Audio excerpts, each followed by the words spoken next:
O universo de Super Mario Bros. É tão absurdo, tão lúdico, e os designs dos personagens são tão inconfundíveis, tão icônicos, que seriam difíceis de ser transportados para uma versão live action sem que ficasse a sensação de que algo importante se perdeu no meio do caminho. Uma dificuldade que já se provou real através do fracasso monumental da adaptação de 1993, com Bob Hoskins e John Leguizamo, que enterrou qualquer chance da Nintendo entrar no ramo cinematográfico e praticamente inventou a tal da maldição dos filmes adaptados de videogames, que até hoje custa ser quebrada. Assim, não é surpresa que agora, passados exatos 20 anos depois daquela tentativa frustrada, os personagens criados pelo Shigeru Miyamoto ressurjam nas telonas em uma animação, fazendo jus às possibilidades gráficas daqueles mundos fantásticos sem qualquer prejuízo, e evitando com isso o mesmo mal que acometeu os dois filmes do Sonic, que eu acho bem fracos e que pecavam justamente por desperdiçar o potencial lúdico daquele universo em prol dos mesmos cenários reais e sem graça de sempre. Esse novo filme do Mario, ele foi produzido pela Illumination, que é o mesmo estúdio do Meu Malvado Favorito e da Vida Secreta dos Pets,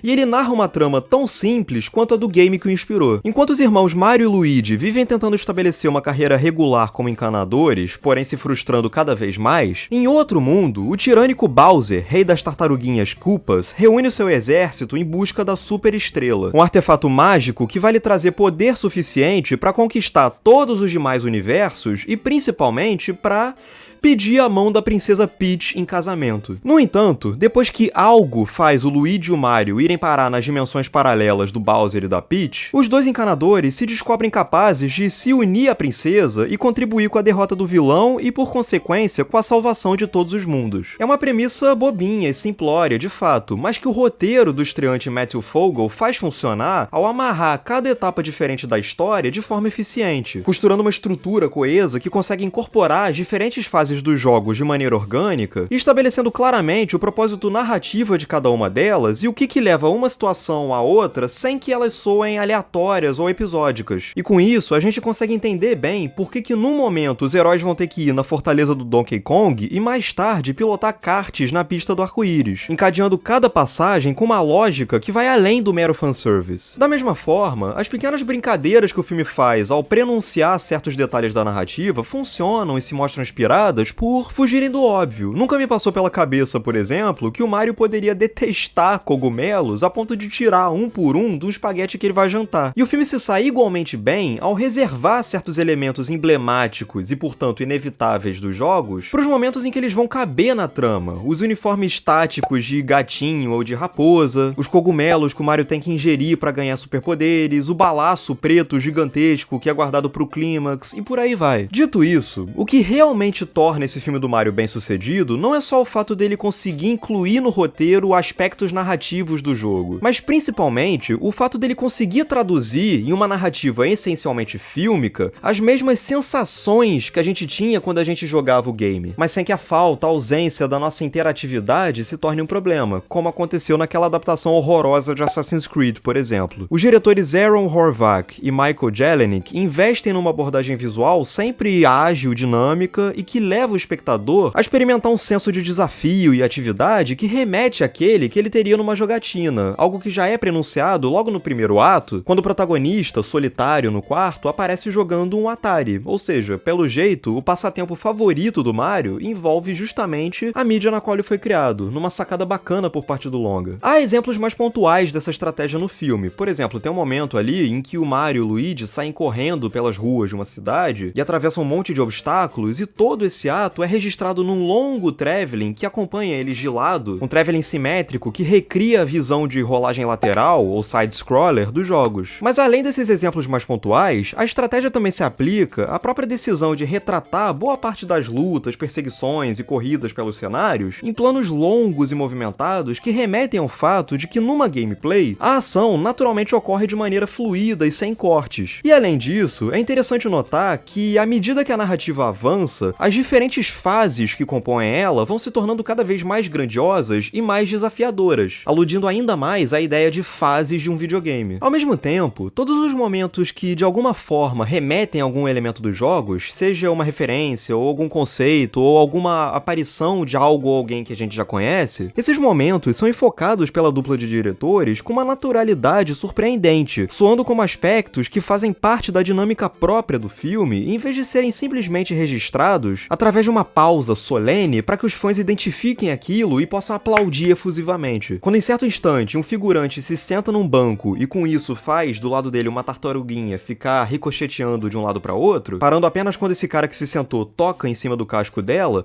esse momento é um momento breve que se assemelha mais a um detalhe no fundo do que uma referência escancarada. E o mesmo se aplica à ótima trilha do Brian Tyler e do Koji Kondo. Esse último aí também foi compositor das trilhas originais dos games, que não só resgata os temas já conhecidos dos jogos, como também insere eles no meio de melodias inéditas, a fim de fazê-los parecerem mais naturais ao serem reproduzidos. Por outro lado, a seleção de canções famosas escolhidas pela produção se mostra pouco inspirada, se limitando a músicas mais que manjadas, como por exemplo Battle Without Honor or Humanity, ou também conhecida como a música do Kill Bill, Holding Out for a Hero, Take On Me do A-ha, Thunderstruck do AC/DC e por aí vai. De um ponto de vista técnico, com relação aos seus aspectos técnicos, esse filme do Mario não deixa de ser um trabalho impressionante. Todo o trabalho dos animadores da Illumination em criar e se ater a detalhes que vão desde a fluidez na movimentação dos personagens até a textura das roupas e dos acessórios deles é um trabalho admirável, realmente. Ao passo que a direção de arte enche os olhos ao investir nas cores vibrantes e na fantasia absurda, criando mundos que parecem bolos, doces, gigantescos e que mais uma vez remetem diretamente a sua origem nos games. Mas mais do que isso, esse filme do Mario, ele acerta especialmente na composição dos seus personagens, que são todos adoráveis. E o encanador que dá título ao filme, em especial, ele conquista muito em função da sua personalidade simultaneamente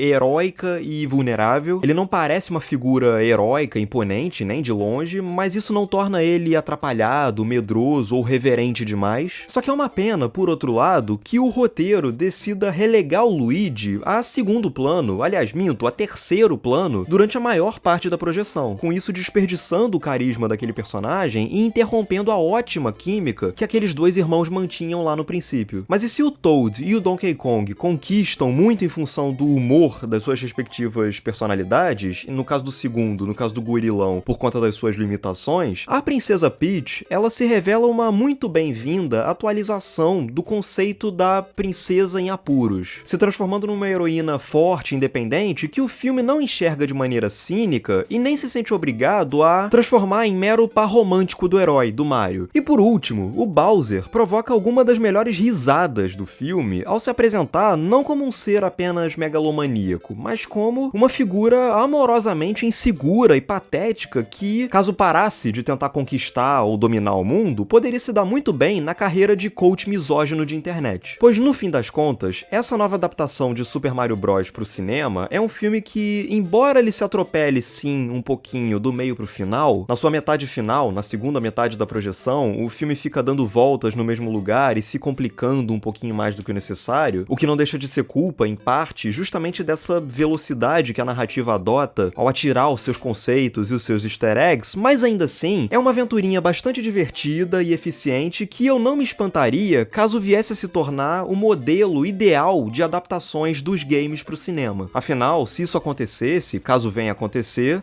seria uma conquista mais do que merecida desse filme. Eu gostei desse novo Super Mario Bros. Não é um filme brilhante, espetacular, mas é um filme bastante eficaz dentro daquilo que ele se propõe a ser. É isso, agora eu quero saber de você, o que você achou de Super Mario Bros., o filme da Illumination, diz aqui nos comentários, curte o vídeo se você gostou, compartilha pros seus amigos, se inscreva no canal, né, isso é muito importante, vamos aumentar aqui a quantidade de inscritos aqui pro canal, ativa o sininho aqui embaixo também para receber novas notificações quando tiver novos vídeos por aqui. E é isso, um grande abraço e até a próxima.